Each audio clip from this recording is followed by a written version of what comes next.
It's a podcast. Not that it matters, Nick, this isn't a band. but I'll miss you. We need to record. I didn't love you, What? but I kinda liked you. That's something. I miss you. Okay. Nick, Not as much as other people who really loved you and wanted you to stay alive. I miss you. okay. I miss you. Nick, let's record. Are we still, or should we, this is happening? This is the intro. Oh, this is, okay, Yeah, okay. fuck yeah. Hey, welcome to Not That It Matters. I'm your host. This bit's never going to end. I'm your host, never Nick gonna Land. Oh, no, because we're not doing that last episode. So we moved to California. I want to make sure I get that yeah. out there. This Yeah, is our we- first we- episode in months. Yeah, a lot We of moved to Hollywood. to Hollywood. What? We're We live 50 about miles away. That's We all. live about an hour outside. Okay. On the fastest day. Hour, quote unquote. Yeah. Depends on how hour, fast. hour to 4. If you're driving the speed people out here drive, it takes you about 30 minutes. Nick, let's do other topical Hollywood bits. Halloween bits. It's February. So yeah, we moved to California. Alex is out here going to grad school, so I moved out with him. I have no job. How dare you? Nick's doing a little switch 'em up. I'm being fescious. Is that how it's pronounced? Fescious? Fescus? Fescious? What does that mean? I think it's facetious. Oh, Facetious? that was said so dumb. I couldn't. Like, Wait, is there a The T? math Is didn't it work in my is head. facetious with a T, or is it F-E-S-I-C-I-O-U-S? oh, I don't know. I don't M-O-U-S-E? think there's a T. O-S-C O-S. You're thinking of fastidious, Yeah. facetious. Other grammar words. Wait, what's my baloney has a first name. It's O-S-C-A-R. Yes. Okay. I was getting that confused with the Mickey Mouse one. Oh, okay. Yeah, I smoked a little weed, so it's you did? You're Yeah. high right now? Yeah. You want some of this? Hell no. Oh, okay. If you think I just do non sequiturs normally, me high is terrible. Me on one beer though, pretty solid. There's beer in there. But right now, I know there is. Right now, it's 10 p.m. in sunny California. Oh my god, it is. Yeah, no, it's super We're late. recording late. But we're both drinking Monsters. So Yeah, true. we're going to be up later, and we're not going to be able to go to bed. So probably just somebody's do- going to have to giggle squirt me. We'll just do like 4 pods. Just knock a bunch out. Oh, fuck. We could do them like until like 8 a.m. Yeah, That'd be fun. just do it. And the sun has risen. This is one episode of us just talking about what we see Oh, outside. and it'll also be Sunday, so the sun and Jesus will have also Oh risen. my god, dude! I think we need to start celebrating the Day of the Lord on Sunday. I've been doing Yom Kippur every year. Is that the same thing? I don't know. I'm honestly really unclear of what that is at all. Yeah, I don't really know. Yeah. Hey, Well, so there's not many Jewish people like where we grew up.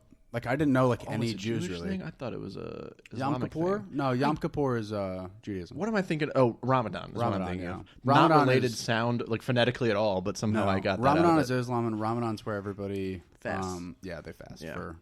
Because like I know Khabib Nurmagomedov, He the does UFC it? fighter, he fasts for like I think like a month. Yeah. Where it's like you. Water can't and eat broth, right? Yeah, it's just like water, and you can't eat certain times during the day. I don't Right. think he eats till like 6 p.m. So like he Oh. fasts all day until like 6 p.m.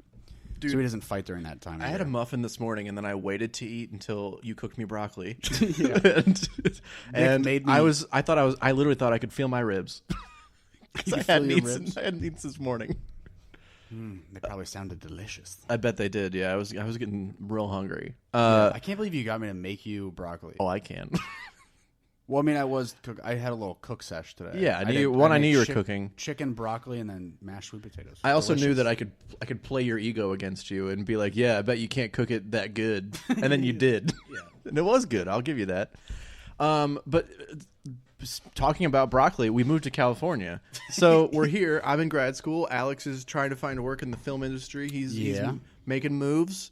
I'm making moves in the school department, and in the school department. yeah, in the school department. We had another roommate. Unfortunately, he did not get to stay. But Well, he could have stayed. You said he didn't get to stay. well, he just couldn't. Like Well, financially, he wasn't gonna be able to make that work. Oh yeah. Yeah, which I we thought you were we thinking, miss like, him already, and I know he listens, so Yeah. we miss you, buddy. Yeah. But Miss you. yeah, Tony, like if you're listening, I miss that little butthole. Yeah, your fucking disgusting butthole. Yeah. Sorry, Bernie got cheated in Iowa. Yeah, but I mean, that's how it go. But we're waiting for the recamp. And I'll be posting you some hot girls for Bernie pics. Just you wait. I forgot that was a thing. Yeah, I saw Hot somebody girls post for that on Bernie. Twitter again today. They brought it back. Also, so I'm trying to think of stuff we covered in the last episode that was important. So we're in California. We're going to be coming at you every week now on Tuesdays. We're going to finally be up and running constantly. Yeah. Now that we're settled in, we're doing good. Now that we've turned Dylan's room into our new studio. Yeah, for now at least. I mean, it's not that it matters. Studios. We have a whole setup now. We have a table. We got the same stuff we had before. Except it's just in a specific room. Yeah, exactly. Instead of just like wherever we would take it. Yeah, I know. Which and now I feel like, look at us. We look like we're like professionals. I know. Or at the very least, we look like two grown men doing a podcast in a room, which I think is what other podcast professionals look like. Yeah. Well, hey, you said men or women. Okay. I said other podcast professionals. Oh, okay. Yeah, I'm saying like we're two grown men. I meant adults. Okay. Yeah. Just making sure. Yeah. No. Just making sure we're all woke in this 2020 not just time. men or women, but also non-binary, anybody else, whatever people want to identify as. That's what you are, and that's what you're doing when you're podcasting. And I won't let Alex tell you you're not. So we're gonna put that out there. Oh, One thing we did last time, and this will segue nicely into, we're gonna make sure. I think going forward, we're gonna make sure this is what people really liked about it the most, which was when we talked about comics, because people feel like it's a very inaccessible platform and like type of media, which it's a hard really thing to get is. into. Like I still struggle with like reading comics all the time, even though I have a ton that I need to read. I got behind for a while. Yeah, but your behind is like you have 700 issues to read. Well, And it's I'm because I read so many titles every month. Yeah, and I'm more like I actually don't have that much. I have like 7 or 8 volumes that I have to read. No, you have Which a lot. I could do You have in way like- more than that, dude. Oh, that's coming. They're still pulling all of it. What do you think? Oh, I that know. It's just over? No, I know that they're Yeah. still pulling all that. Oh, okay. Oh, you mean that you have here? That I have here. Oh, yeah. Yeah. Nick did a thing, which is a real fucking asshole move. I He thought bought it me was the greatest gift that anybody's ever gotten me. He dropped like hundreds of dollars and bought my entire pull from the comic book store that we go to. Well, so I have reading material for the next 7 decades. Yeah, you do. And I mean, it's gonna so much, dude. It's so much, but it's also like It's also stuff that I already read. I feel and like once stuff you that get I was in, into. yeah, and it's also once you get back in the swing of reading comics, it feels like super such a easy. Well, it also feels like it's such a fun part of your day. Yeah. Like if you're just like, I'm gonna read a couple issues every day. Like when I like waking up in the morning and just reading a couple issues of comics, and then doesn't or like take a trade. long. No, Doesn't and take like long at yeah, all. just read like a little like trade or like 5 issues. And it's a take great a way to start shower, the eat day. breakfast. Yeah, Instead of like getting up and like going on Twitter and just being mad. It's a terrible. Like, that's the a terrible second way. I wake up. Yeah, it's a terrible way. What I got in the habit of doing when we first moved out here, and I want to get back into doing it, and I'll probably start this week, is waking up, like meditating for a little bit, and then reading a couple issues of comics, taking a shower, eating some breakfast. I got to get back into meditating. Yeah, it's comics also are such like meditation is a great like way to clear your mind, and then comics for me always feel like the least cluttered way for me to consume media. Fill it too. It's clear. Because it's still reading, but it's also like it's visual too. It's a visual way to read too. Yeah. So you're kind of like killing both those birds with one stone, and I kind of enjoy that. So that's what you guys can look forward to. Every episode we'll be doing comics again, which I know you guys like. This time we're going to be talking about 2, one that we both read, and then one that I'm going to introduce to Alex, and I can guarantee you will blow his mind with the art. Which I love. Yes, I do. But let's start with what we did last time, which was MCR news. Oh, God. Okay. MCR stands for My Chemical Romance. I mean, they know. They don't know. Everyone knows. Yeah, these imbeciles Nick, that listen to us. Our last 3 episodes were all about MCR. Well, Our last 3 episodes. what about the new fans? What new fans? There's so many. They're all old fans. Nah, there's a lot. Jesus Christ. You just wait. So yeah, they're going on tour. Big world tour. Yeah, and when we recorded the last one, they hadn't announced an American tour yet. They were doing all these. So basically, what happened was we'll just take you for a very very brief thing of like what happened with them. So basically, I'll let you lead. Yeah, well, it'll be quick. I mean, you know all this stuff too, but No. You take over. This is your thing, Nick. I couldn't agree more. Basically, what happened was in 2013. So they basically broke up in 2012. They announced it in 2013 for basically 7 years. Wait, pause. They were dormant. Do you think that My Chemical Romance breaking up is what the Mayan calendar predicted? that the end of the world in 2012 was MCR breaking up. I mean, it was the end of a lot of people's worlds too. Yeah. Yeah, Do you're you right. think that's what John Cusack was also fighting in the movie 2012? Oh, I thought you were going to say in the movie Say Anything. And I think he's fighting the lack of love in that movie. Oh. Yeah, when he holds that stereo over his head with the trench coat on. I was thinking more 1408 or The Raven. Oh, 1408. And or the Raven. He's fighting goblins, and the other one he's fighting, I think, also goblins. I get especially the Black Parade, I get a very Edgar Allan Poe vibe from some of that stuff, I think. Well, yeah, just black. Well, dark, but also, artwork. but also just like the sharpest lives, just like talking about like dropping the dagger and stuff like that. It's a that's unrelated. Very Anyway, like sad, poetic, darkly poetic, yeah, Yeah. and like very like hauntingly beautiful. right, yeah, exactly. Hauntingly Yeah. beautiful is a good way to put it. So they hadn't done anything until they did solo projects and everything, and then and Gerard was doing comics, and Mikey even got into some comics, and then. In October, it was on Halloween. They announced they just posted Return, and we didn't really know what that meant. And then they announced It was already that long ago? yeah, October. Damn. And then they did a one-off show here in LA that neither of us got to go to, which is a bummer. But it was insane. It sold out in 4 minutes. Yeah. And we were looking for tickets, weren't we? Yeah. You were at 'Cause work. they weren't that expensive. No, Those first ones weren't. They were like no. $80, right? Yeah, that's what I want to talk about in this because we didn't get to talk about it last time when Yeah. we did like a version of this Ticketmaster? podcast, but yeah. Yeah. So basically, they announce all these tour dates, they do all these cryptic teasers, and then they announce a European tour over 2 months, like assholes, and then they finally announce an American tour all at once. And so what happened was basically they released all the tickets at once at noon our time here, Pacific time. Western time, Pacific time. What am I talking about? And Ticketmaster, in all of its glory, decided that this was a perfect time to enact its dynamic pricing. So tickets that would normally have been $125, which is expensive, but at the LA Forum you can expect. Still, $125 is a lot for a single show. But you're also thinking like, oh, this is maybe a band that'll never play again, so you're gonna. Possibly. I would have paid it, not even thought twice about Yeah. it. So the tickets went on sale, but all of a sudden when you go to, first of all, the servers kept crashing. You couldn't get in to get tickets, and when you finally did, some of the tickets, like especially like the general admission, like pit tickets, like the very front, Yeah. are all general admission. They were like $1,500 up to upwards of like $3,500. I Holy saw a few shit. times. Yeah. Everything, even like the worst seat in the house at the Forum at one point was like $450. The worst seat in the house for like bleeders on the side. Literally, no. I'm talking. Also, at one point they were trying to sell tickets behind the stage. Yeah. which I don't think ended up happening. Our tickets are like on the side, but not like you'll be able to see everything. You'll just kind of see everything from a side view. But We're not going in LA though, right? no, we're going to Vegas. That's the only ones I could get, Okay. and that cost me $500 for 2 tickets. Oh, Yeah. Ay, ay, ay. Row L in section 3, which is like on this left side of the stage. It's insane, dude. And I know they weren't happy about it. They ended up selling out that whole thing, and they added 3 extra LA shows just to accommodate. Yeah. Yes, there's 4 total shows at the Forum. Yeah, 4 shows at the Forum, and we're going to none of them because they just kept being priced out like that. Yeah. It's insanity. How big's the Forum? I think it's Like the 10,000? No, I think it's like 15 or 20. But 15 or 20,000? yeah, it's because I think It it's is done a hockey fucking before. Huge building. Yeah, it's big. Yeah. It's not like a dome or anything, or like a massive stadium, but it's still like a. I mean, I know comics perform. Is it in the round? it can be. It can be. Yeah. It Ethan can be. Ethan could be. Ethan could be. Dare I say it? Ethan should be. Or would it be an Ethan would be? Yeah, of course it would be. Could be, should be, would be. Ethan can be. Ethan, we love you. We miss you too. Check them out. ECC126 or ECC Squid 126. Oh yeah, at ECC Gmail. Squid. Yeah. What's up? Give him a shout out. Drop him a line. Tell him how much you love him. Yeah. How much you just want to give him a little smooch. A little smooch on his little tuchus. Yeah, he loves it.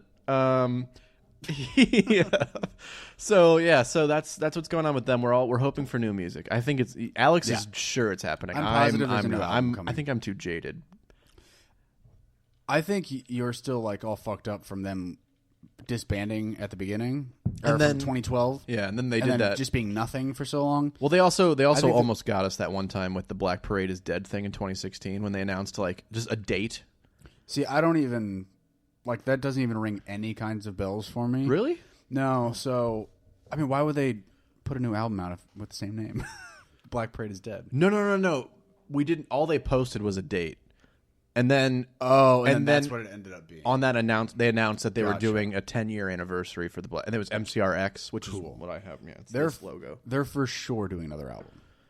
I'm positive. I mean, I'm 100% on it. There are clear there's gaps no where they doubt. could be, but is it? I mean, if he's doing comics, still, Gerard Way is still doing comics. If if Frank wants to do his solo shit, Didn't if you say Ray they've been wants playing- to have 8 more children, Didn't you say they've been playing music together for like months? they said they started playing music together in 2017. Those Yeah, little fuck you. fuckers. They're making yeah. an album. Yeah, yeah, you're probably right, but I 100%. can't get my hopes up yet. I just They've been can't playing do it. together for 3 years. They're not going to do an album. Fuck you. Yeah, Didn't the Jonas Brothers? yeah, they were wrong, but I think what they got was like a tip off. Oh, okay. Because Joe Jonas They're was like, coming yeah, back. we heard that My Chemical Romance was playing in the rehearsal space right next to us in New York, and Frank on Instagram was like, no, we were never there, but we have been playing since 2017. Yeah. So it's like, well, he didn't say that, but they posted that they'd been playing since 2017. So I think the Jonas Brothers heard from like an A&R dude or somebody like, hey, MCR is getting back together.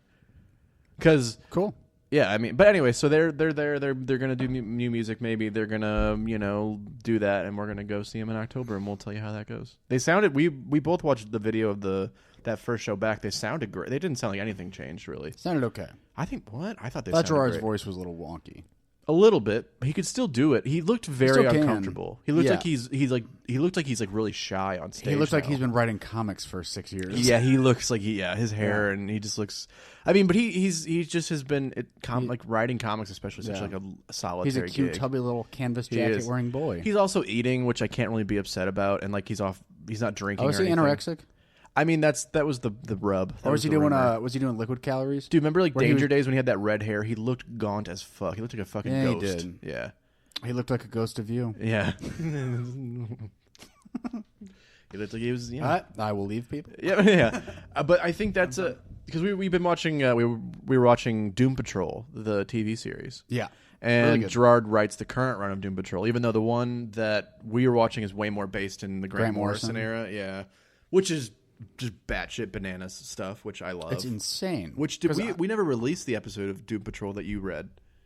Oh, he didn't? No, Oh. no. So Shit. Alex read some of Doom Patrol. Yeah, I read the first volume of Grant Morrison's. It's very weird. It's very like It's also right Dement- before digital art, so I know that kind of was. You didn't really like that much, like the it's pre-dig very art, old school. Yeah. Is it like hand the colored. yeah hand colored? But is it like the blot art? Isn't it like the old school like dot? No, they never did much of that. Oh, okay. No, not that far back, but I don't remember. I haven't looked at the actual artwork on that in a while. oh, but it's still pretty. It's cool, but it's just it's like reading Watchmen or something like that too. It's just pre-digital. Okay. Yeah. But so Gerard's writing Doom Patrol. His second run of that just ended, and then, but I've read this. So I want to preface this. This is a comic, and it's going to be very upsetting for everybody to hear us talk about. It is a very fucked up comic. The Biologic Show. Yeah, okay. So there's a comic called The Biologic Show, which I got introduced to in about 2007, maybe. It was right around the time that 15. I was about 15. I just bought the first issue of the Umbrella Academy, I think, and the guy at the comic book store that I used to go to called what's it called, Comic Relief Again in Baldwin, Missouri. By the DMV's Yeah, office. yeah, you know it. Oh, I do. Yeah, and Papa never went in there though. well, no, not then, but. A guy named Brendan was like, "Hey, I see you like this sort of dark stuff. I see you reading like Grant Morrison's Final Crisis run and his Batman run. I'm gonna give you." He gave me Doom Patrol, the Grant Morrison version, because I don't think there was anything running that was Doom Patrol at the time. And then he said, if you like Gerard Way and you like this and you like Umbrella Academy, he has said that he really likes this comic, and I have an issue of it. It's really old by a guy named Al Columbia. It's called The Biologic Show, and there's only ever 2 issues. There's issue 0 and issue 1, and then he never wrote another issue. Oh, there's another issue? Yeah, there's issue 1 So I too. only read number 0. Yeah, Okay. issue 0. Yeah, Is it about the same length? Because that's like 30. I've never read issue 1. I've you never never found read it. I never could find one. I found them on eBay now, and they're expensive, so I don't. I'll probably buy it. How expensive? They were like $150. Some of the ones I saw that for were in one good issue? condition. Yeah, good condition. I saw some that were like 75 and not great condition. And like even this one's the one I have at the Biologic Show now is beat up. There was little a bit. girlfriend in my past who stole it and never gave it back. Ex-girlfriend. There's a little chunk in the corner, but I mean, overall, it looks great for. When did this come out? It came out a long time ago. 1991 or 2 or something like that. It's in the front there. Dude, comic book people are bananas and like how nice they keep comics. Yeah, well, it's not hard if you bag and board your shit. It's No, not hard. It's not hard, but Because it's like this comic's from like 30 years ago and it looks brand new. Yeah, somebody did a good job with it. I mean, the one I had before was in a little bit better condition, but I also think it was a shelf copy that hadn't been bought yet somehow, and Brendan still had it or something. Oh, damn. Yeah, Okay. because it's also in I forgot what it's called, prestige format. Like it's over large compared to normal, and it's great. So Al Columbia is this very like weird reclusive writer. Alex claims that I said there's never been a picture of him. I just said I hadn't been able to find one. Nick said there's like, yeah, he's like this crazy guy that nobody's ever seen before. Yep. He just sends in the artwork and sends in all the fucking. I don't think I said any of that, but well, that's how I read okay. the Yeah, situation. you go ahead and tell your full version. Well, full version is just that Nick said he's never been seen before. And then I found a picture of him 30 seconds later. Oh, I was going to say you can feel free to exaggerate however you'd like. Well, all I request is that you give me a big penis, give you a big penis? or bigger than I already have. Okay. I think it's only fair. All the best to giggle squirt you. You go freaking giggle squirt. Oh, that's so fucking stupid. I know, dude. Oh boy. Oh yeah. So Al Columbia has like if you just Google Al Columbia. Oh, there's that one weird picture, but that's not him. Yeah, you can see the artwork if you just Google Al Columbia. It's incredibly creepy. Black and white. All black and white. Mostly, very like graphic and upsetting artwork. Oh, yeah, exaggerated in gross ways. Yeah, Yeah. it's like Tim Burton does like abstract like Yeah. hostile paintings. It also kind of reminds me weird. of like a little bit different style-wise, but the same sort of penciling as like Ren and Stimpy. Yes, it's very close to Ren and Stimpy. Yeah, that like era of cartoons. Yeah, or like Courage. It's a Yeah, little kind of couragey. like Courage, or like almost like remember Cow and Chicken, or like Oh, is it the were they like pork butts? Remember that? Like kind of? yeah, like that era of like cartoons was very weird. It's this sort of style. It's like I think. acid trippy, Yeah. but like in a bad way. Yeah. Well, I like it, but Well, I mean, some of the images in this here. oh, they're disgusting, especially when he's eating his own shit. Yeah, there's a guy who eats his own shit. As little Saint Anthony. Okay, so this is, I believe, page 3 of this comic book, where a guy. Oh, to start it off, this comic is basically like 4 or 5 like little vignettes. It's like an anthology little book. Yeah, it's like little 4 or 5 page little scenes, mini stories, and also some poetry Yeah, well, it's mixed in every now and then. they play out and they look like comic book panels, but it is like poems over a couple pages. Right. With some dialogue mixed in occasionally. But there's this scene where a guy goes to hell and he gets in like this hotel room, and when you get to hell, they give you like a suitcase full of like just pills, just like drugs and a bunch of shit. So once he gets to this hotel room, like a 2-headed woman comes to his door and a bunch of these weird creatures, and they're trying to get his pills. Oh yeah. And he says no at first. So this is what they do to him. This is the action. Yeah. They shove pencils in both of his ears. They break both his arms. Then they castrate him. Then they make off with the suitcase and throw him down 3 flights of stairs. Again, it's so like we haven't mentioned it, but it's a comedy. This book is very funny. Oh, I forgot. Before they shove the pencils in his ears, they blind him with pepper spray. Oh yeah. That's all. That's very important. Oh, then they put a railroad spike in his head. So overall, this book, how would you describe tonally? How would you describe Biologic Show? Oh, Because it's funny, but it's also dark. yeah. It's like Actually, it's like suicidal fever dream, yeah. like dark comedy. It's that, you know what it is? It is weird. that like it's that line of like laughing about suicide or something like that, which you can't do. Like it's not funny. You know what I mean? Like It's pretty funny. I mean, like, but it's that like joke of like, oh, I'm gonna kill myself. You know what I mean? Like it's like these dark jokes that we make, and he exaggerates them and turns them into like artwork. Like you tell somebody to eat shit, like you're not saying that in a meaningful way. But in this comic, there's a kid who's so heartbroken and so sad that he's laying in a puddle of his own piss and shit, and he's eating his own shit. and he's like okay with somebody just fucking shoot him in the head if they wanted to. Yeah, and there's a character named Lil St. Anthony. That's him. Yeah, that's who the is kid basically Jim Norton. Yeah, he looks like Jimmy he looks Norton. just like a little Jim Norton if he was like a 12-year-old cartoon kid. Yeah, he does. And he basically just picks on this guy who's eating his own shit. No, that's him eating the shit. Is Lil St. Anthony? That's why they keep calling him Tony. Oh, so never mind. It's not Lil St. Anthony. Lil St. Anthony is the guy eating his shit. Yeah. There's just a random kid that Lil St. Jim Norton. Lil St. Jim Norton. Yeah. That's why I really wanted Alex to read that one because he looks a lot He like looks and Alex just loves like Jim him. Norton. I do. And he looks like him a lot. But yeah, he literally talks about how he's been saving up to buy bullets for a gun. The dude that's what's his name? Monty? No. Oh, is it Monty? The guy that's like poking fun at Anthony. Yeah, I think it might be Monty. It's something like that. Anyways. Yeah, he's been talking about how he's been saving up to buy bullets. Right? Yeah. So he's been saving up to buy bullets, and he said, "And one day I'll gladly donate one of those bullets to that scrambled brain of yours. Then you'd really find God." And you know what he'll say? Yeah. Don't wag that thing. Don't you wag that piece of meat at wag that piece of meat at me. I ain't your pappy. That's what he'll say.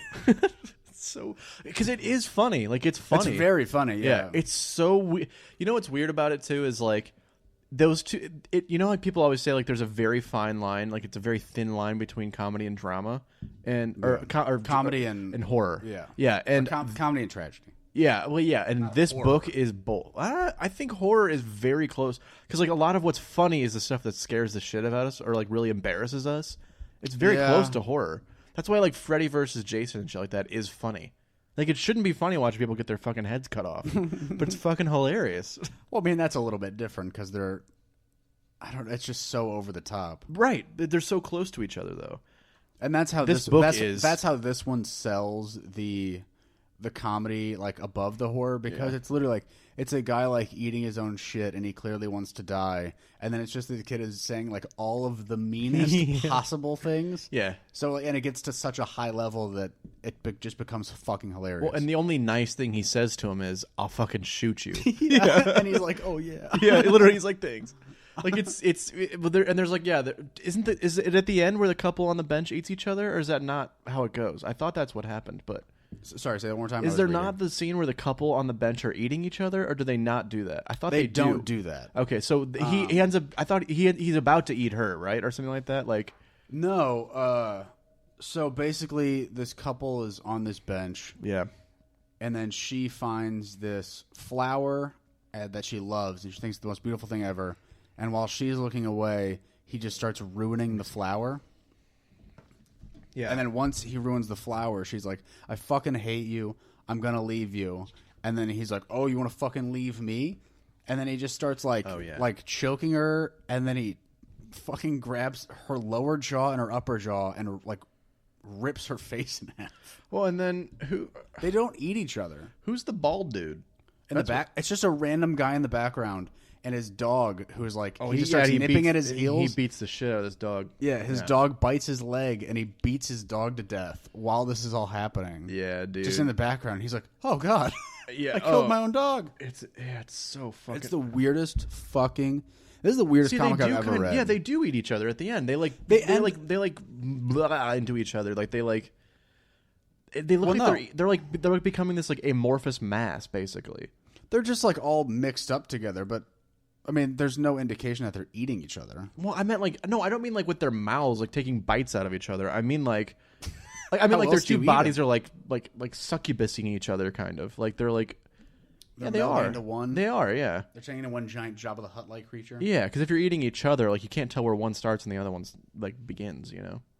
Well, I mean, one of them is dead. Is she dead? She has her face is ripped in half. So he's fucked up too, though. Oh, no, he's because look, he breaks her face in half. Yeah, and then he's crying on top of her. Oh yeah, and then the next one is just like him. They're all together. So I think he's just like crying and is like grief stricken and like balled up like in her because he killed her. So, anyways, haha, it's a funny book. Yeah. Yeah, and then as like they're laying there and he's like crying in like the blood of his lover. Yeah, just a slow curtain comes down. Yeah, it just says the end. In the panels, it says the end. This book is fucking weird. Yeah, It's the creepiest art I've ever It's seen. very It took me a long time to read it because I was like, ugh. Yeah, they all look so fucking weird. It's like it reminds me of that like David Lynch student film that he did. If you remember, where like a tree grows in a bed. It's a very weird student film. I don't know what it's called. No, I don't know what it's called. I know what you're talking about though. But yeah, if you just go deep back into David Lynch's filmography, it's like a student film from like the 70s. Yeah. And there's like this nun and like this tree that comes out of a bed and it like sucks up and eats a person. It's like that kind of a vibe. Yeah, it is. Or like an Eraserhead. It's very Eraser. It's very Eraserhead. Yeah, it's very David Lynch, but it's also very because he doesn't get nearly as dark as this gets. This is darker and grosser. I would say it also reminds me of grosser. like I'm trying to think of somebody who gets that gross and dark. It's gross, but it's really more than anything. It's dark. It's grim. It's grim, but it's gory. It is. Well, it's not, but it's not like it's like body horror gory. It's not like Saw. It's like splatter gory. Is it like Hostel? No, that's the same way. Oh, is it? I've never seen it. It's like I don't like scary things. It's almost It's almost like because it's like you don't see her jaw like splatting blood. You do see some stuff, but it's more of like the gross like body. It's like grotesque sort of formations that their bodies get in and shit. Yeah, and like plenty of other people have the same thing. It's who the two characters in the end. They have their own comic later on. Pym and somebody Fancy or Pym and oh shit. You know what I'm talking about? I just looked at it. Yeah, Pym and something, right? Yes, it's Hank Pym. Hank Pym, Ant-Man himself. It's called Tar Frogs, a Pym and Frankie adventure. Pym and Frankie, that's it. Yeah, or Francie, or Francie. Spelled with a C. Oh, so probably I assumed Francie, Frankie, but Pym and Francie, I guess. Yeah, it's just. Oh, dude, it's fucking just weird. All of it's weird, man. It's very upsetting. It is, but for me at that age, it just really was like, That's even weirder to me. What? That you like this like as a young kid. Oh, I liked it at 15, yeah. Or 15, and 15 is not bad. I felt weird. Like I remember like reading it and being like, I can't tell anybody I like this. Yeah, no. I showed it to some people, but they were all like, no. And my girlfriend that read it a couple years later, she was like, yeah, I'm going to read it. And she said she read it like 3 or 4 times. And I was like, oh, okay. And we talked about it, and she seemed like she'd never read it. And I remember I gave her a lot of shit. I was like, oh, my God, this comic is so important to me. You should want to read it. You know what I mean? Like, I remember being like really annoying about that. Like, it was stupid. And yeah. I mean, you know what I mean? Like, you know, like in your mind, you're like, oh, you should want to like what I like. But it's like, nobody's that way. Nobody likes like everything that you like. Right. No, well, it's also like, if it means so much to me. And I remember, so she never gave it back to me after we broke up. But I also kind of feel like that's my penance for being kind of a dickhead about that. Yeah. You know what I mean? Like, I'm just going to fucking take it. And it's like, that's fair. I feel like universe-wise, it's kind of being like, you deserve that. You shouldn't be so mean about like stuff you like. Yeah. And so, yeah. I was 18. It's some bad karma coming your way. I was 18. I should have, I didn't know what I didn't know yet. But so overall, you would say you did not like it, I would say. I did. You did? I did. I would have to, because weirdly enough. You want to go the 50% thing? Is that what you're going to say? 50% thing. Like best or worst? Oh, no. Oh, okay, continue. No, I would want to read it probably 3 or 4 more times. Yep. To understand. There's a lot there. There's a lot to unpack. Character, like that Pym and Francie, they're the very last little vignette story in this. Yeah. But they also pop up in one of the other ones, like at the beginning, and they say something in relation to another character. And so I think it's more, it's weird. Like they all weave together, even though none of them do. Yeah. So I would want to go back and kind of track all that and just kind of see where. I would say that's the best thing to do. Yeah. I want to read issue 1 too. Yeah, you should. Which is funny that we actually did. We read the first issue, but it was issue 0. Yes, it's issue number 0, which I mean feels right for this kind of a fucking weird ass book. Yeah, I think 1 is really, a lot of Pym and Francie. It's fucking weird. Man. Yeah, it is. And it's the cover is so weird. So it's the Biologic Show is just written in the top left in like purple. Mm-hmm. Al Columbia's in green, and it's just a big bright orange cover, and then you have Pym and Francie in like a weird thing on the front. Mm-hmm. In color. In color. Because everything else is black and white. Yeah, the back is where you get like an that weird thing where you have like some sort of a demon eating like a deep sea creature of some kind. Or something, yeah. Or and then alien. There's a quote from somebody. Oh, Michael Allred. Oh, wow. But weirdly, like without the guy on the back and like this looks like a textbook. This looks like a textbook, like from like the 60s. It honestly, when I got it, I was like, "This is the thing you think I'll like." Yeah, you know? It's very unassuming. Mm-hmm. And then, but if you literally open the first cover, It's immediate. Where a guy, fucking, the first page is just so gross. It's a guy's, whose mouth, he just has like gross teeth. His mouth is open far too wide. He has a long, grotesque tongue. So this first printing, so the Biologic Show, so most of these appeared in Deadline UK as separate stories. And then they were collected this way as the Biologic Show. Oh. Okay. And so they're all from like 93. Written in like a newspaper?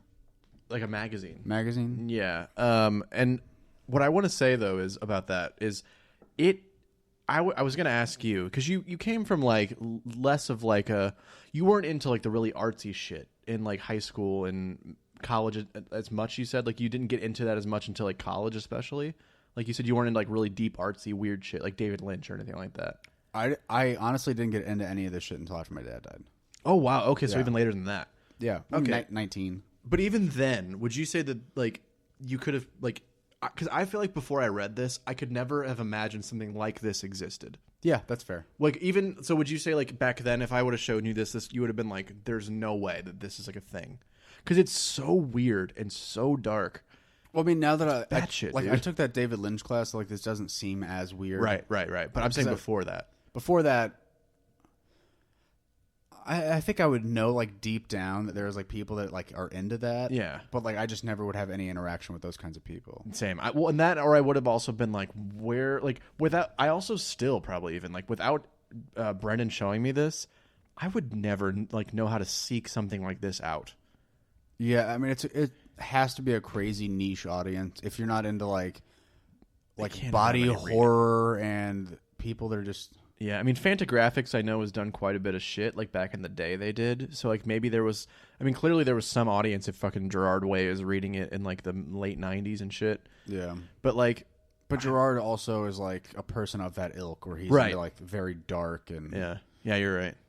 Yeah. I mean, it's for a very specific audience. It does make sense to me that somebody read this book and that person also wrote The Black Parade. Yes. Yeah. Like that does make sense to me. Mm-hmm. But so overall, you would say would you recommend it to anybody? Because that's what I was going to kind of get to is like the people that you hung out with before you were in like that David Lynch class, right? Like, do you think you know anybody that could like this? Dude, I don't know if I do. Out of that David Lynch class, I don't think I know anybody. Yeah, I don't know anybody that would like this. Just me. Yeah, but you like it. I liked it a lot. I think there are people like I'm thinking like you have to get past a lot of shit. Yeah, because it's also like it's one of those for me. Like when I'm in a relationship with somebody, it's very like, and they're like, "Oh, what are your favorite books?" Like I have to like basically lie and be like, "Oh, you know, like can't tell them that. How do you show somebody just that? Like Harry Potter early on? You know, yeah, Harry Potter, just like Harry Potter, man. You know, I don't want people to know. Like, how do you show somebody this early on and be like, "Yeah, this is a big part of what I like"? That's not an early on thing. No, that's a couple months in.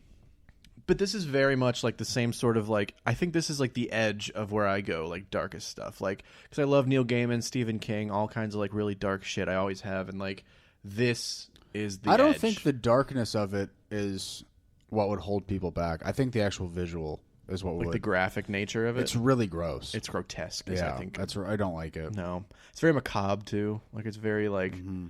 And I don't know, like... Because it's just so... It's What's that fucking like German horror movie from the 50s?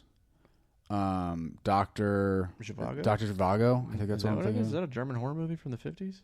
Maybe? I don't know. We both should know this. We have film degrees. No, I watched the whole movie. I don't know what it fucking is. Maybe. But what about it's like it's like the first like real horror movie. Right, because then Romero made Night of the Living Dead. Oh, it's not Dr. Zhivago. I was like, I didn't think that was a horror movie. First horror movie ever. We'll see what. It's going to be something from like 1913 that is made the audience unsettled. Okay. Yeah, I'm not going to be able to find this quickly. No, there are no horror movies that I know of that are like this. No. Kind of Pan's Labyrinth. Like there's some weird shit in that. Maybe it would have to be like, I think you can only make this. Well, actually, I know for a fact you can only make this as a cartoon. You can't make this movie. No.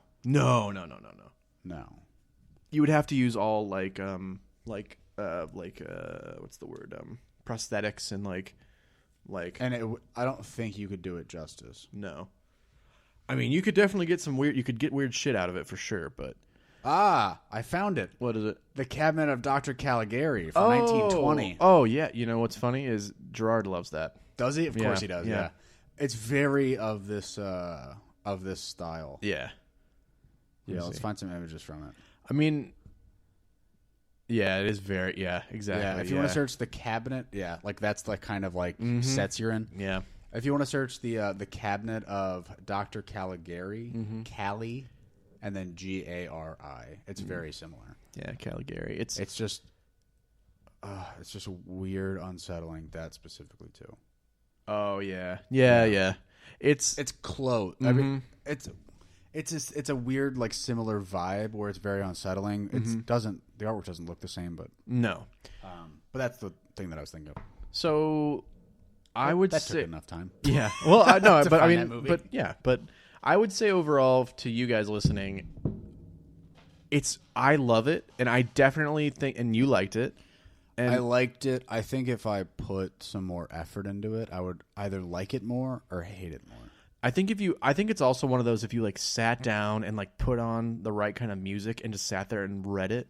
If you put on if you put on the like industrial soundtrack of Eraserhead, and you probably had like 2 or 3 drinks and then read this, that's a fucking vibe in itself. Because it's not a get high and read it kind of thing. Oh, it would really way too fuck scared. you up. Yeah, you'd be fucked up, dude. Can you imagine reading that on acid?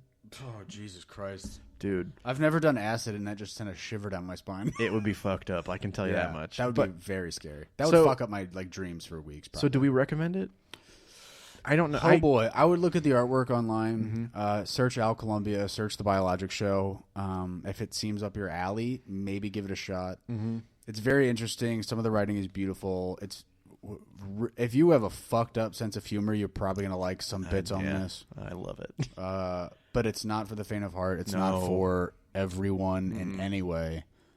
It's really good. I would kind of say I would say I don't think we recommend it, but I would definitely say if it sounds like it's something you would like, check it out. Yeah, just give it a shot. Not like a blanket recommendation, but it could be something.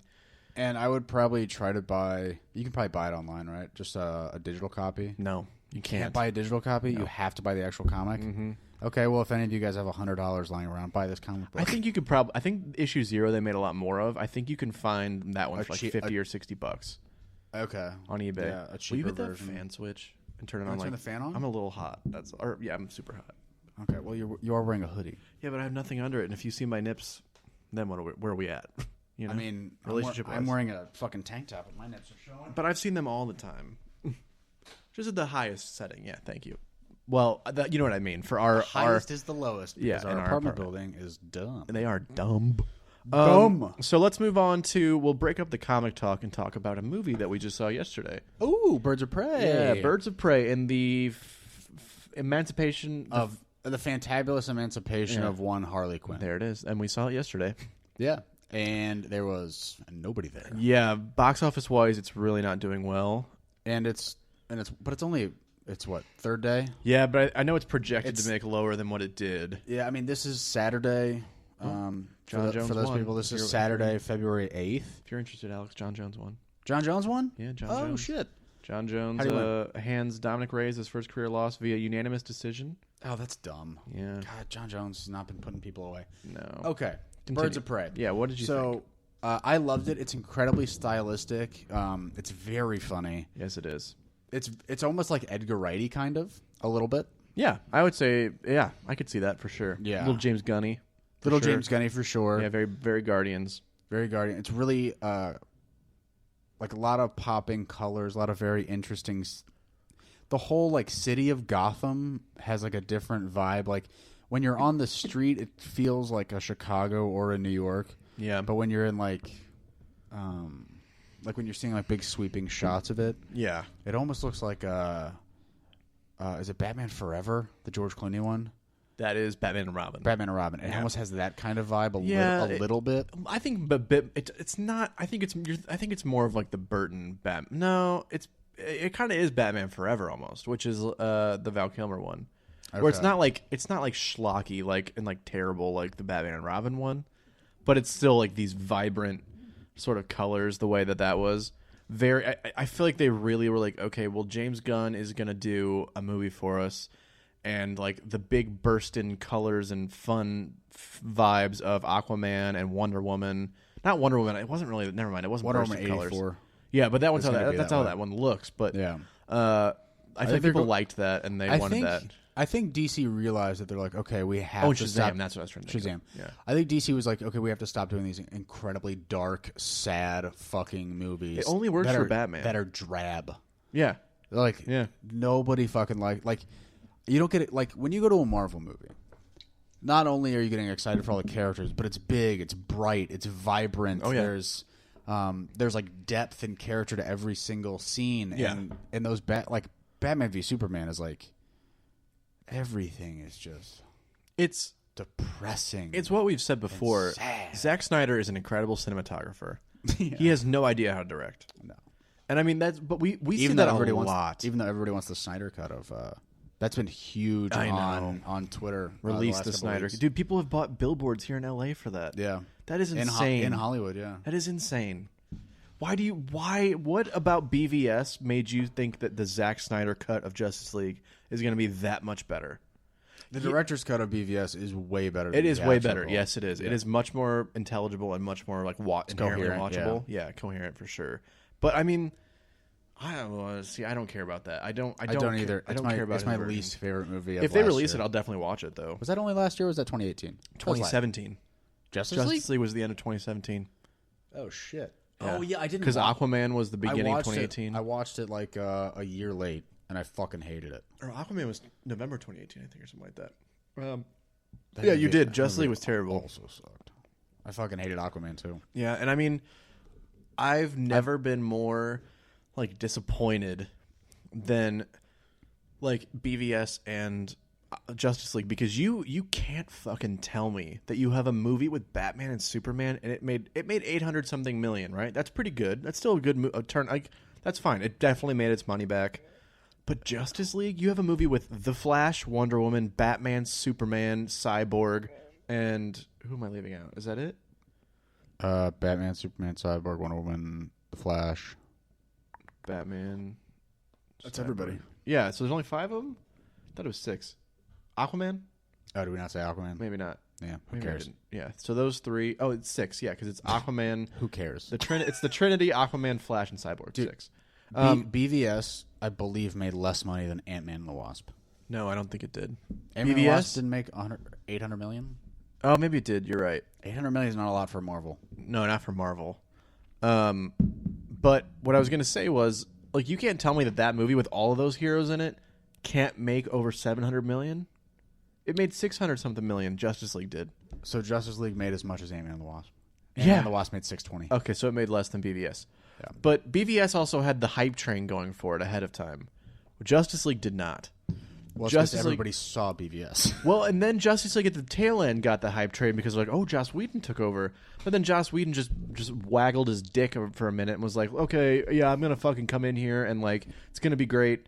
But all he did was realize the mess he had on his hands, put that little sly nod to that in the beginning of the movie. Where he's like, I tried my best. Where he put over, like, it's a homeless man holding a sign that says, I tried, and it says co-written by Joss Whedon.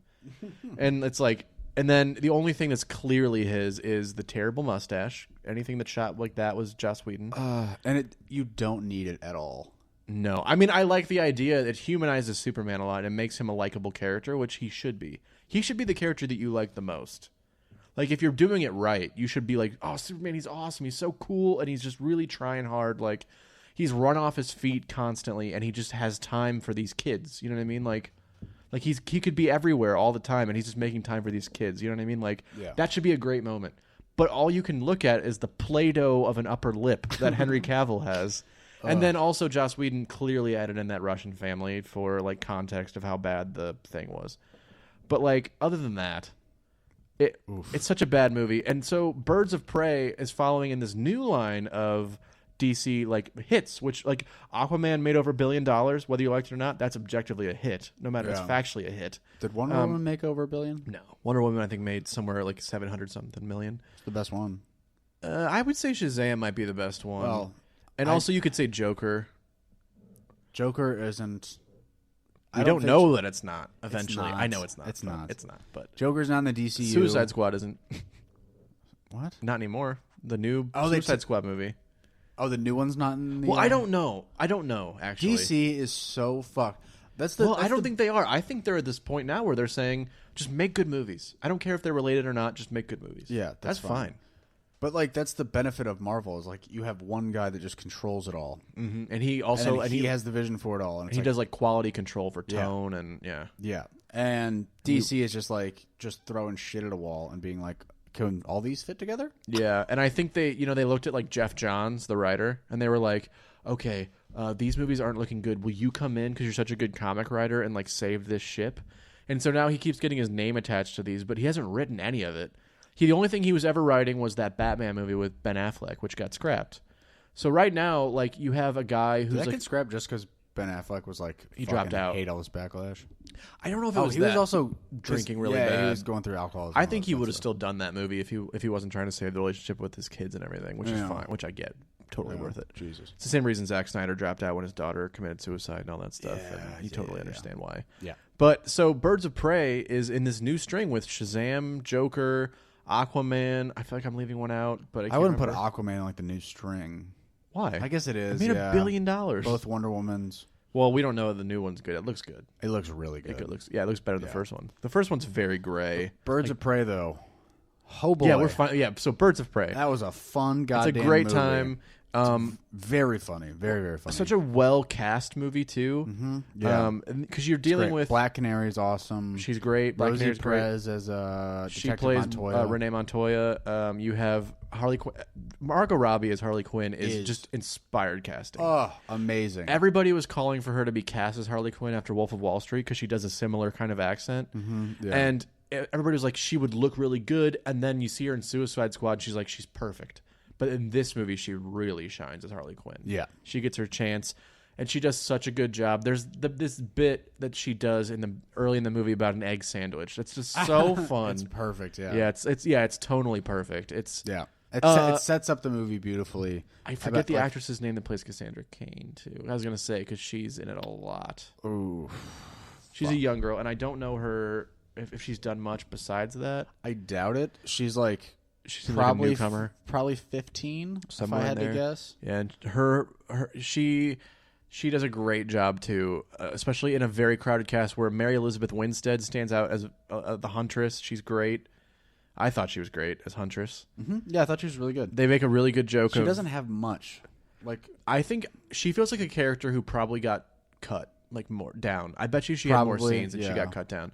Huntress is my favorite character out of all the Ella J. Basco. Ella J. Basco, thank you. I knew that too. Ewan McGregor is a great villain. Oh, he's Black Mask and he's fucking fantastic. He's such like a weird OCD creep. Yeah, but he's also like so his dad runs, was it Janus Corp, and he gets kicked out? No, it's Sionis something, whatever his interest. No, but his dad runs like whatever their corporation is. Yeah, they run a corporation, they kick him out, and then he just becomes like this criminal mastermind that cuts people's faces off. Yeah, spoiler.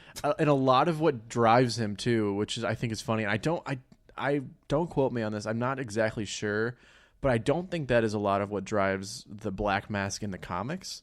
Because in the comics, his mask doesn't even come off anymore. I think it's like permanently on his face. Oh, okay. And that's the one thing I didn't like about Birds of Prey is that they don't literally establish like the Black Mask character. It's just him. They make mention that in the very beginning that he is the Black Mask, and then you only see him put on the Black Mask once. Briefly at the end. And he puts it on briefly, and then he takes it off by the end. Yeah, quickly, too. Yeah, he takes it off within like 10 minutes. I would say the Black Mask character gets maybe 2 minutes of screen time total. You don't even need him to be the Black Mask. You don't. It's just fine. Have him be that guy. Yeah, or you could have had him be any other kind of villain. You could have picked another one. Yeah, Roman, whatever, Sionis. And he's a Black Mask is a great villain. Yeah. Hi, Romy. And the guy, I forgot the guy's name. He's in Sharp Objects. He plays Victor Zsasz in the movie. And Victor Zsasz is a great villain. Chris Messina. Yeah, thank you. By the way, Cassandra Cain is L.J. I already said that. Yeah, L.J. Basco. Oh, but she's been in like 5 episodes of television. In terms of like film, she's been in one. So it's like her been big in thing. one short. Yeah, this is her first thing. Ali Wong's in it. She's weirdly like she's the DA. Yeah, she's really or good. something like assistant DA. Yeah, and that's the one thing about this movie is it exists without. There's no Alfred. There's no Commissioner Gordon. Obviously, there's no Batman. There's no There's no Joker. Like this movie exists, and it's such a fantastic film. It's just a Harley Quinn movie. Well, not just a Harley Quinn movie, but it's a great it's a great movie to put out there and show like you don't fucking need dudes to be superheroes to make a movie great at all. No. And there's so many dudes on Twitter fucking just incels that are just living in their mom's basement, stroking their neck beard, getting pissed off that Harley Quinn isn't naked enough in this movie. And it's I don't know what Twitter you go on sometimes. You find your way into incel Twitter all the time. It's because I follow a lot of nerd shit. I never see this shit. It's because I follow a lot of nerds. Yeah. Well, I follow a lot of nerd-based stuff, and so incels follow a lot of that shit too. Oh, and that's just all the comments. Yeah, and people are people post pictures of oh, if Harley Quinn had worn this original costume where she literally basically has her vagina hanging out. You could literally just post Pornhub videos of Harley Quinn. You easily could. And dude, Margot Robbie is stunningly beautiful in this movie. She's beautiful. And she's also sexy and strong and powerful and cool and weird and backstabby and she's all of it. You don't need her to be in that original red and black suit or to be in some skimpy outfit to make you feel like you're watching a Harley Quinn movie. Yeah, and you can also show villains and actually make them believable and make them the protagonist and oh yeah, because you feel for her even though the entire movie she is just a complete asshole. Except until the end, but and she shows signs in the middle where she really wants to be better now that she's broken up with the Joker, which is the sort of the premise of the movie. Essentially, the premise of the movie is, spoilers, obviously. Yeah. But her and the Joker have broke up. Long story short, there's a big diamond MacGuffin, and everybody's trying to get this diamond. Yeah. Except for the Huntress, who's trying to get revenge, and that's where she feels very underwritten. The character, the Huntress, does. It's also it's told very Big Short, where it's oh wait, let me go back and explain how that happened. Yeah, it goes through pretty much halfway through a scene, and then it'll be oh fuck, I forgot to tell you guys about this guy. Yeah, which I like. And then it will literally just show a reverse. Yeah, but for a minute and a half. Yeah, and it does that Suicide Squad thing. The Suicide Squad does it where it'll show their name and then their powers and everything. And in this movie, it shows whoever's trying to kill Harley and their grievance with her. Yeah, and they're all there's fun. there's one person who it's Roman. And what were you saying? There's one that's all of his grievance. There's a million grievances for Black Mask, and one's left a floater. Yeah, one of them was left a floater. There's a million funny things in that, and yeah, because there is. It's literally it goes to 4 or 5 very slow so you can read them, and they're just kind of inconsequential where it's you fucking did this, you talk shit to him or talk shit about his club, called him Romy. Yeah, called him Romy. Yeah, and then it just goes through really really it goes through 50 of them. Yeah, and then I would love to actually own that movie and pause for each one and see what they are. Yeah, I'm sure somebody's done it. I would say for biggest gripes, Victor Zsasz is one of my favorite Batman villains. His whole thing is he just loves to, he's just a stabby bitch. Or he's a sadistic torture killer. Yeah, he's an insane serial killer, and he has a cut on his body for every person he's killed. Yeah. And his body is covered in cuts. Mm-hmm. And he is terrifying. And he could easily be a villain unto himself, in a movie. So creepy. And in this, he's a side, a henchman, and he doesn't work as well in that. Oh, I liked him even better as the henchman. Really? Well, I mean, I don't know him from the comic. I don't know what his actual backstory is, and I don't know where he could go. Yeah. I only know him from this. But I really liked him in this. I thought he was, just vicious and evil and conniving and planny. But also trying to save his own ass and cover his tracks, because he's the one who fucks up, loses the diamond. That basically starts the whole thing. He loses it, but it's because Cassandra Cain is such a good pickpocket. Yeah. But we'll see. Okay, so here's sorry, major spoiler. Well, yeah, but that's here's why I think Zsasz could be. So picture this. This is what I picture when I think of a Victor Zsasz from the comics. Okay. So Batman is used to finding, you know, like Two-Face and Joker, like they're kind of like their remnants where it's just sort of like over the top, absurd sort of villains. You know what I mean? That's what he's used to. But even Scarecrow, people like that. Victor Zsasz, like, picture Batman walking into these like grisly homicide scenes with these like fucking diced up in like sadistic way like a bodies. human wood chipper. But he does it in these like disgusting, artful, almost like beginning of True Detective season 1 kind of killings. It's and clearly Batman like is like he's at like a loss because he's like, this is a level of like sadism and shit that I don't get. It's like clearly sexual. Even in Birds of Prey, it's very sexual for him. And so it, like there's definitely it looks like in that one scene where he's cutting up that family that he comes. It looks like he comes. I think he does. Like that is the Zsasz that I like. And that can easily it's like Seven mixed with Batman. Like that is what Zsasz could be if you wanted him to be. That movie. Seven? Oh well, that's because you saw it too young. I saw it very young. Same. I liked it though. I also liked Biologic Show when I was young. The knife rape is it's literally haunted me. Yeah, I don't like that. I like the movie, but but overall, Birds of Prey it does such a good job. What would you give it out of 10? Out of 100? I go 88. Yeah, I'd go like 86. Okay. Yeah, I liked it a lot. It deserves to make more money than it's making, for sure.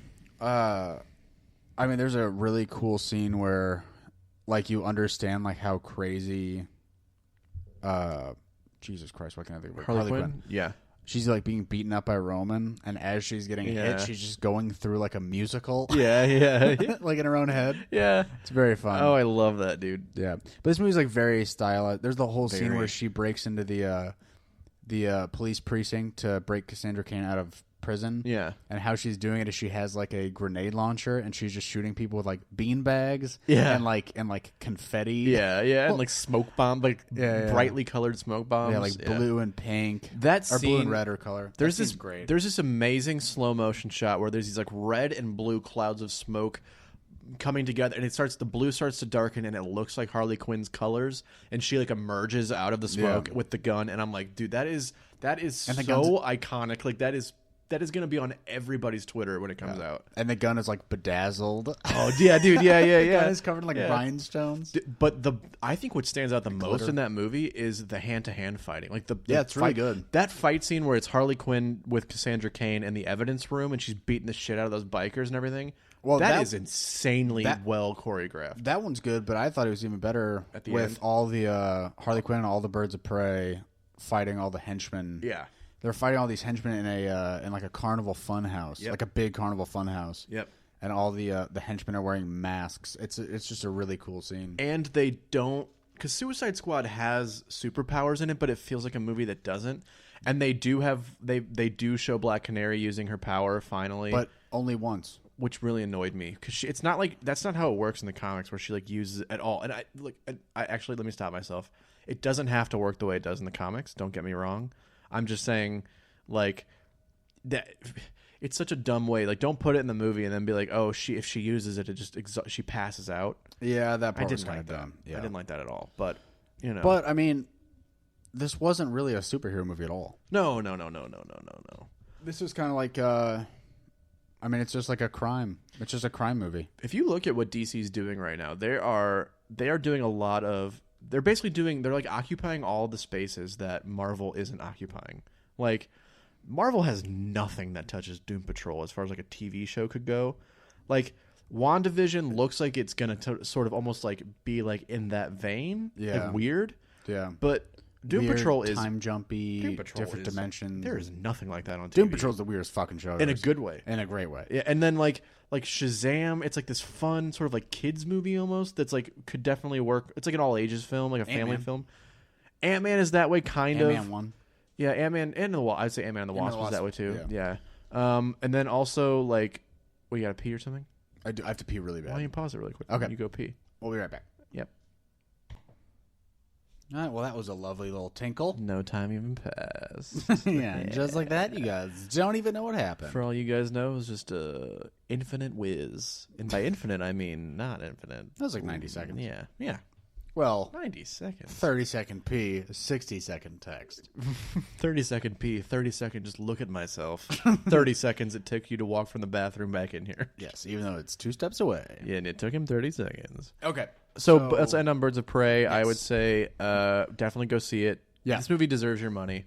It very much deserves your money. Yeah, like if it's worth your money. Yeah, and also we want DC to keep making movies like this. Yes. It's a really fun one. Wonder Woman looks like it will be. What else are they doing? Suicide Squad, Batman. Suicide Squad 2 with James Gunn, which should be great. But now, let's see. There's Suicide Squad as the first one, and this one's just called The Suicide Squad. Oh yeah, it's a reboot. It's like a immediate reboot, immediate, if you will. And then Batman, just called The Batman.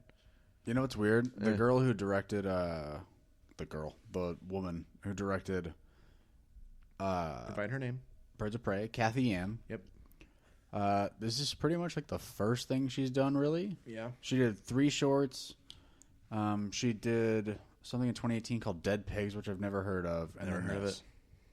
So, okay. Fuck yeah, Kathy Ann. Fuck yeah, Kathy. Fucking killing it. Yeah. Right. Cool. So support this movie, please. It's great. Support it. It was great. We're looking forward to what DC's doing coming next, which is you got immediately after, not like immediately, but anything else this year from them? We have Wonder Woman, Avengers. Yeah, no, we got a Wonder Woman this year from Wonder DC. Woman comes out in what, July? July, yeah, and then next year Suicide Squad. 2 years maybe Suicide Squad, and then next year for sure the Batman's in July. I know that, and then I know also we have Aquaman 2 at some point. Aquaman 2, I believe, is 2021. But that's going to get pushed. I can almost guarantee you if this whole Amber Heard thing makes her have to drop out of the movie and they got to recast Mira. Which she probably will have to. It sounds like it's going to go that way. Yeah, we don't want to speculate, but it sounds like that's where it's going. Yeah. So moving on and kind of coming back around, I should have done this comic first, I guess, almost. You could have done either of these first, but because they both could have segued out of the MCR talk easily because this one's a Young Animal comic. Oh, okay. I've been reading... by the way, Aquaman 2, December 16th, 2022. It's definitely doable. Yeah. But DC takes forever with their movies. Remember, Batman v Superman started filming in like 2013. Well, they always fuck up, and they always have to do a shit ton of reshoots. True. Like almost $100 million reshoots every big movie they do. I mean, it's doing weird. They did enough reshoots on Justice League that people are sure that there's a whole other cut of the movie that's completely different. Yeah. But so I've been reading a comic that Alex didn't read, but I'm going to talk about, and I'm going to show him the art for, called Far Sector. Written by N.K. Jemisin with art by Jamal Campbell, and Jamal Campbell's art is beautiful. Who is the writer? I don't know. M.K. Jemisin? They are new to me. Okay. Which I will say, Young Animal has been that way. Outside of Gerard Way, like mostly new people. Cecil Castellucci that did Shade the Changey Girl, I didn't know until then. John Rivera, who did Cave Carson Has a Cybernetic Eye, I only knew because he was friends with Gerard. I think meant the writer has a cybernetic eye. No, Cave Carson Has a Cybernetic Eye is the name of the comic. It's actually an awesome comic. You'd probably like it. And then Mikey Way, I knew, who did Collapser. What's the one where the guy has a black hole inside of him? Yeah. I know you want to read that. I do want to read that. Really One. cool. Looks really cool. It's very cool. The art looks awesome. The art is really good too. And Mikey can really write. Those Way brothers, dude, they're just annoyingly talented. Like, we were watching an interview with Kevin Smith earlier with Gerard Way and Mark Bernardin for Fat Man on Batman. And Gerard just casually drops that he graduated from School of Visual Arts with a degree in cartooning. Like, he's an incredible artist. You know, he designed all the covers for their albums, for the MCR albums. Yeah, well, they were asking him, they're like, so do you ever draw? And he's like, yeah, like I draw a little bit, like I graduated from this school. Yeah, and you could see it in their eyes, like, because they both grew up in that area. They're like, fuck you. Like, you're like a massive rock star. You're clearly a great writer, and you also, like, could be a great artist if you want to be. Like, He doesn't want to be. No, he doesn't, which is, yeah, cool. You know, but like, so the book is called Far Sector, And I want to say this is probably the one I've liked the most. I love Gerard's Doom Patrol. I'd say that's probably second. Your favorite Young Animal? Yeah, because I love Green Lantern, as you know. He's like that Green Lantern. Yeah. I say he. That's like Hal Jordan Green Lantern. You have but tattooed. I have a Green Lantern tattoo. I have two actually. Who's your Green favorite Lantern one? Related. Hal Jordan or John Stewart? I would say probably Kyle Rayner. Kyle Rayner. He came. I have no idea what that means. In terms of like the main Green Lantern characters, he'd be like fourth. So at one point, Hal Jordan like brings down. I could go on and on about Green Lantern's history, but basically, at one point, Hal Jordan like turns evil basically and kills all the Green Lanterns, almost all of them. And so like in those comics, like their willpower is what powers their ring, and all of the Green Lantern like battery that you can get is just stored within Kyle Rayner at one point. He's the last Green Lantern, and it's just him. Okay, cool. And so he's really, really cool. He's a really cool character. Anyways, so Far Sector is this new book from Young Animal about a Green Lantern who is in like what she considers, we don't know, but I've read the first 3. I think that's all it's out right now. And it's what she considers, at least in her mind, to be the farthest sector of space in the 3,600 space sectors that the Green Lanterns patrol. So why isn't it called Farthest Sector? Okay. That's what you interject with. Yep. You're like, wait. Hey, before you go any farther. I need this question answered before you now. go any farthest sector. Because, but it's cool because, so she's investigating a murder, like the first murder that's happened in this sector of space in like hundreds of years. This place had literally, they don't even know how to deal with the concept of murdering somebody. So they call in their Green Lantern because they're like, somebody was clearly killed. And we don't even have police force. They call them peacekeepers, or like, and then they have like a peace captain. Okay. And like this world is so peaceful that they don't even understand. Like they don't even know how to begin to investigate. Yeah. And she's from New York City, so she knows like what she's doing, and she's in this far sector of space by herself. And it's like this hard-boiled Green Lantern detective comic, and the artwork is it. Oh my god, the artwork makes my life. The cover is very cool, but oh boy, dude, it is some gorgeous art. I mean, gorgeous. It's like space altered carbon. Yes, it is. It's very much like that, dude. It's beautiful. Oh, there's a fucking Snickers ad. I was wondering. Oh yeah, dude, they tuck in 2 massive 2-page ads in here that I don't like. That look. Like I was comics. wondering. I was like, why is this art so different? And I look at the bottom, and it says, "You're delusional when you're hungry." Exactly. Boo. I know. Dude, the art is. That's what I fucking hate about the big 2. I hate ads. They have so many ads. Yeah, it's the most obnoxious thing ever. Because it probably doesn't have a back cover, right? Yeah. No. Well, the back cover is for another comic. Yeah, another comic. Yeah. Oh, dude, isn't that art great? Yeah. Wow. It's got like hard. It looks like hard-boiled detective stuff, like the art does. God, I fucking love comic books, man. I know, dude. I got to get back into reading more of these. I know. And, I mean, we will since we're starting up the podcast again. Mm-hmm. But wow. I know. It's really cool. It's really poppy. It's neon. Yeah, but the line work is also really interesting. The line work is really good. It's almost like it's tattooed. Yeah, it is. Yeah, like hard black lines. It reminds me of like a much higher detailed version of like Low, maybe. Oh, yeah, kind of. With more muted colors. Yeah. Oh, damn. Yeah. It's super cool. Yes. Very, very cool. Far Sector. N.K. Jemisin. Yeah, I don't know. Jamal Campbell. I don't know either about them at all. Okay. Do you know any other? So you don't know any other comics that Jamal Campbell's done? Not that I can think of off the top of my head. He feels like the type that I should know. Yeah, I think N.K. Jemisin, this is their first work. I'm not sure if it's girl or boy, whatever, but... you can't tell from MK? Come on. Yeah. NK. No, I don't know. Oh, NK. NK, yeah. I mean, I knew that I was going to like this comic because I love Green Lantern so much. I love everything Young Animal's doing. Okay. And on the front of the comic, it literally says, a mind-bending mystery at the edge of the universe. Feels like it's right up my alley. Well, it feels like it's a little bit Hadrian's Wall, too. Oh, wait, look. From the author of the fifth season, don't know what that is, and the artist of Naomi, and Naomi is a really good comic, so I know that. That, and it's Jamal. So Jamal Campbell is not the Canadian professional football player? I'm gonna say no. He plays for the Toronto Argonauts. Yeah, well, so did James Franklin from Mizzou. He won his first Grey Cup championship in 2017. Oh my God! Wow, what a winner! Okay, and now he's doing comics. 26. He's 6'7". Damn. Wow, he's big. Yeah, he's a big boy. Yeah, and he draws comics from that height. Yeah. Yes. From that height. From like it's so hard to get down there to them. To the paper. Well, you never know, dude. Just like birds chirping up there. Oh boy. So, I mean, this comic, I just want to say this is a great Young Animal is a great starting point for anybody that wants to start reading comics because it's so new.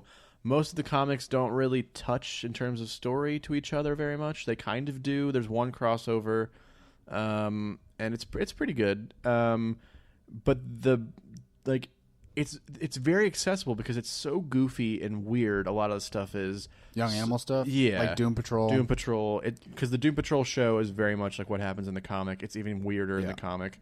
One of the most recent ones I read was in this new run is the Doom Patrol show up on this planet where it's like all these really fit, like almost like Meeseeks looking aliens, and they're all just they have to run on this like eternal treadmill. They think because this one weird entity keeps telling them.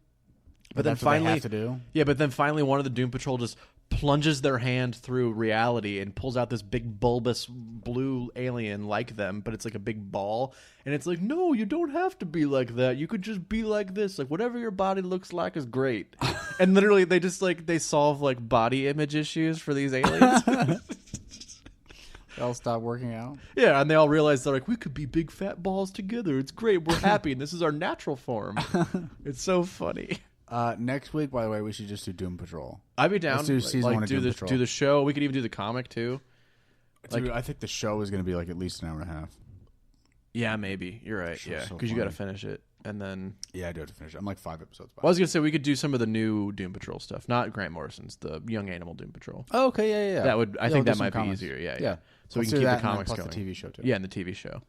So the TV show's funny as shit. It is really fun. It's very fun, weird and great, and very well written, very well shot. Yes, for what it is, especially incredibly well acted. Yeah, I'm a big Alan Tudyk guy. Oh, he's great in it, dude. The whole thing for him in that show is amazing. Mm-hmm. The way he narrates it, the way he acts in it, he pops in and out of it. It's really, really Fourth good. wall break. Oh. All the time. Dude, there's a scene later on in the show where it's him sitting in an armchair wearing a Doom Patrol hat in a Doom Patrol blanket, and then he sets the poster of Doom Patrol on fire. It's yeah. So we'll do Doom Patrol next week. We'll do Doom Patrol. So definitely go check out Far Sector. Go check out all the other Young Animal books. Those are, and I don't know, maybe don't check out Biologic Show or do. I don't know. It's up to you. I mean, once again, just I'd say Far Sector. Google Biologic Show and Al Columbia if the artwork tickles your dick or vagina, respectively. Respectively. Yeah, or both.